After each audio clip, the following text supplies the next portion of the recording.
अस्सलाम वालेकुम एवरीवन। आज का जो हमारा टॉपिक है वो है नेस्टिंग ऑफ फॉर लूप। जिस तरह से हमने इफ एल्स की नेस्टिंग की, इफ की नेस्टिंग की, तो आज हम नेस्टिंग ऑफ फॉर लूप को यूज करते हुए एक प्रोग्राम को देखेंगे ताकि हमें क्लियर हो जाए। तो यहाँ पर हम प्रोग्राम को स्टार्ट करते हैं। हैश इंक्लूड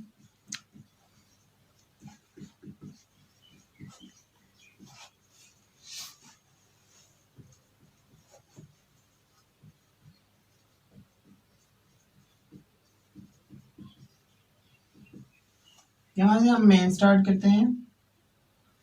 मेन को मैं यहाँ पर थोड़ा सा इस तरफ लिख लेता हूँ।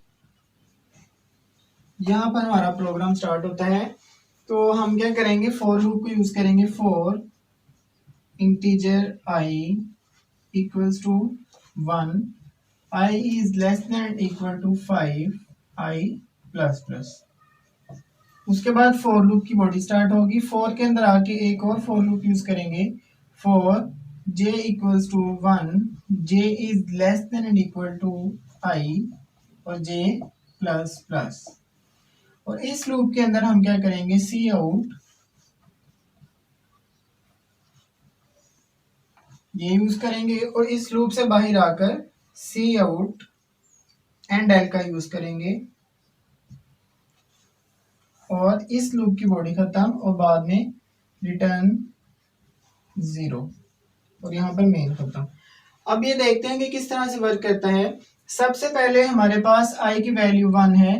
पहले मैं आपको एक बात बता दूं, जो हमारा आउटर लूप है ये वाला, इसका काम सिर्फ और सिर्फ लाइंस को काउंट करना है। मतलब कि यहाँ पर हम कितनी लाइंस प्रिंट करवाना चाह रहे हैं, 5। तो मैं पहले इसकी आउटपुट को ड्रा कर लेता हूँ।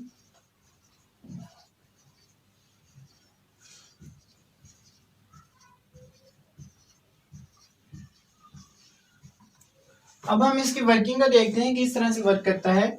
जो हमारा आउटर लूप है वो सिर्फ लाइंस को कंट्रोल करता है, लाइन नंबर 1 2 3 4 5। और जो हमारा इनर लूप है वो इन पैटर्न्स को ड्रा करता है, स्टैटिक को ड्रा करेगा। अभी किस तरह से वर्क करता है, सबसे पहले इंटीजर आई लिया हमने, उसकी वैल्यू 1 है। 1 की वैल्यू 5 से लेस है। कंडीशन ट्रू होते ही यहां से कंट्रोल इस लूप के पास आ जाएगा।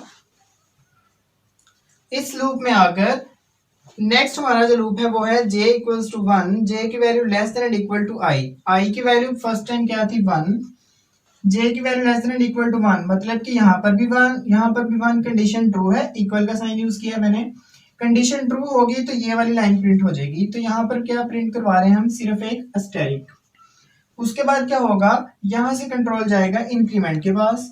इंक्रीमेंट करेंगे जब हम j में, तो j प्लस प्लस होने के बाद 2 हो जाएगा। 2 की वैल्यू यहाँ पर कंडीशन में चेक होगी तो 2 is less than and equal to i की वैल्यू अभी तक 1 है, तो ये कंडीशन फॉल्स हो जाएगी। ये वाली कंडीशन फॉल्स होते ही इस लूप से बाहर आएगा और यहाँ पर क्या है हमारे पास, एंड एल। तो कंट्रोल जो है हमारे पास आउटपुट में वो नेक्स्ट लाइन पे चला जाएगा। नेक्स्ट लाइन से जाने के बाद यहाँ से फिर से दोबारा इंक्रीमेंट इधर होगा। इंक्रीमेंट होने के बाद i में, यहाँ पर i की अपडेटेड वैल्यू आ जाएगी 2। i की वैल्यू 2 अपडेट होगी तो यहाँ पर कंडीशन ट्रू होगी। क्यों, 2 is less than and equal to 5, condition true. True होने के बाद फिर से हम इस लूप में एंटर हो जाएंगे। ये इसने सेकंड लाइन पे आ गया। अब यहाँ पर आने के बाद j की वैल्यू पहले से 1 ही है। j की वैल्यू लेस देन मतलब 1 is less than and equal to 2, क्योंकि अब 2 की वैल्यू, i की वैल्यू 2 है हमारे पास। यहाँ पर j की वैल्यू क्या है, 1। 1 is less than and equal to 2, condition true है। तो हमारा जो है कंट्रोल इस लाइन पे आएगा। यहाँ पर क्या होगा, सबसे पहले सी आउट, फिर से स्टैटिक प्रिंट होगा। उसके बाद हमारा कंट्रोल जाएगा इसके पास, इंक्रीमेंट करेगा। j की वैल्यू में एक इंक्रीमेंट करने के बाद अब j की अपडेटेड वैल्यू हो जाएगी 2 और i की वैल्यू अभी तक 2 है, तो 2 is equal to 2, condition true हुई। ट्रू होने के बाद फिर से ये स्टेटमेंट रन होगी तो यहाँ पर एक और स्टैटिक प्रिंट हो जाएगा। उसके बाद दोबारा से इंक्रीमेंट होगा। इंक्रीमेंट होने के बाद यहाँ पर j की वैल्यू पहले से 2 थी, अब 3 होगी। 3 जब यहाँ पर चेक होगी तो ये कंडीशन फॉल्स हो जाएगी। इसके बाद जो हमारा कंट्रोल है वो इस लाइन पे आ जाएगा, फॉर लूप से इस लाइन पे। यहाँ पर आने के बाद दोबारा से एंड एल का यूज किया है तो न्यू लाइन में चले जाएंगे। न्यू लाइन में जाने के बाद इसके बाद जो कंट्रोल है वो i के इंक्रीमेंट के पास जाएगा। यहाँ पर i की वैल्यू अब अपडेट होने के बाद 3 हो जाएगी।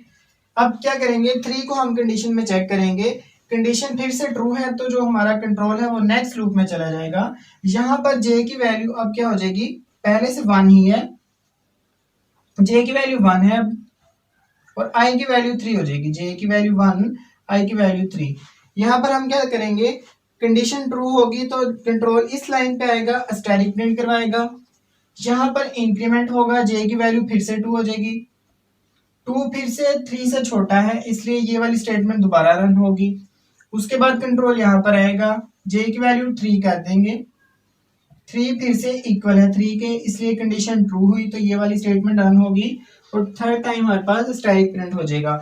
उसके बाद दोबारा से कंट्रोल j के पास जाएगा, j में इंक्रीमेंट करेंगे तो ये हो जाएगा 4 और 3, मतलब यहाँ पर हमारी कंडीशन फॉल्स हो जाएगी इसलिए जो कंट्रोल है हमारे पास कहाँ पर आ जाएगा, दोबारा से सी आउट एंड एल पे आ जाएगा। एंड एल पे आने के बाद यहाँ पर हम फिर से न्यू लाइन में आएंगे, न्यू लाइन में आने के बाद कंट्रोल जाएगा आई प्लस प्लस के बाद, यहाँ से हमारे पास आई की अब जो अपडेटेड वैल्यू हो जाएगी वो 4 हो जाएगी। 4 के बाद यहाँ पर ये कंडीशन चेक करेगा, 4 is less than equal to 5, condition true है हमारी। तो फिर से हम इनर लूप में आ जाएंगे, इनर लूप में आके अब दोबारा से j की वैल्यू तो 1 है, 1 इज लेस देन, अब j की value 1 is less than equal to 4।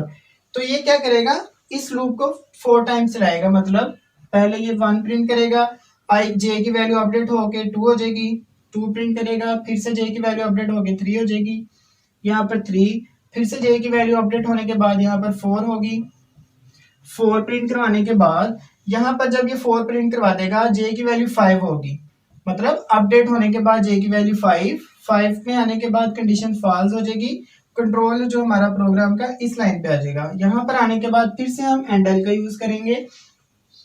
उसके बाद क्या होगा, यहाँ से हमारा कंट्रोल है i प्लस प्लस के पास चला जाएगा और अब जो i की वैल्यू है वो 5 हो जाएगी, 5 is equal to 5, condition true होगी हमारी। कंडीशन ट्रू होने के बाद अब जो हमारी i की वैल्यू है वो है 5, तो सबसे पहले j की वैल्यू 1 है, 1 is less than and equal to 5, condition true होगी तो ये स्टेटमेंट प्रिंट हो जाएगी। उसके बाद इंक्रीमेंट करेंगे j की वैल्यू में 2 कंडीशन ट्रू है तो फिर से ये कंडीशन, ये वाली स्टेटमेंट रन हो जाएगी तो सेकंड टाइम प्रिंट होगा।